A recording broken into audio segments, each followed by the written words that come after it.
यहाँ चाहिँ गिलो चटपटेको लागि सस रेडी भइरहेको छ अनि साथीले चाहिँ यहाँ प्याज खुर्सानी काटेर रेडी गर्दैछिन्। यो चाहिँ हाम्रो दाइसोबाट ल्याएको मटर बटमास अनि यसलाई पनि अघि काटेर राखेको भेजिजहरू लगाइदिने त्यो मटरहरूलाई पनि सर लगाइदिने।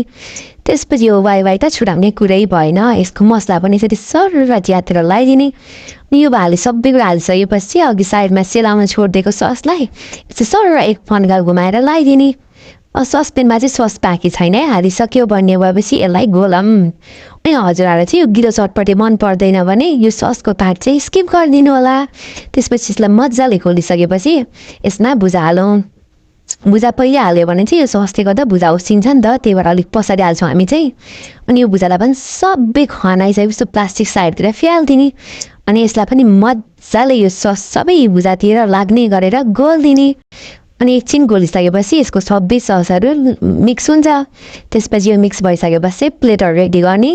त्यसपछि प्लेटमा सट्टर लगाएर यसरी लगाइदिएँ। मान्छे ठ्याक ठ्याक पारेर प्लेटमा लगाइदिएँ। अनि त्यसपछि यो प्लेटमा हालिसकेपछि साथीहरूलाई पनि खाना निमन्त्रण दिनु पऱ्यो नि त।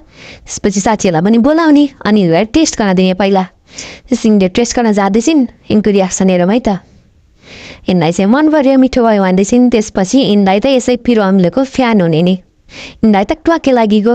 त्यसपछि म पनि ट्राई गरेर हेर्दैछु, मलाई पनि एकदम मिठो लागेको थियो। हजुरहरूले पनि यसरी ट्राई गर्नु होला है त।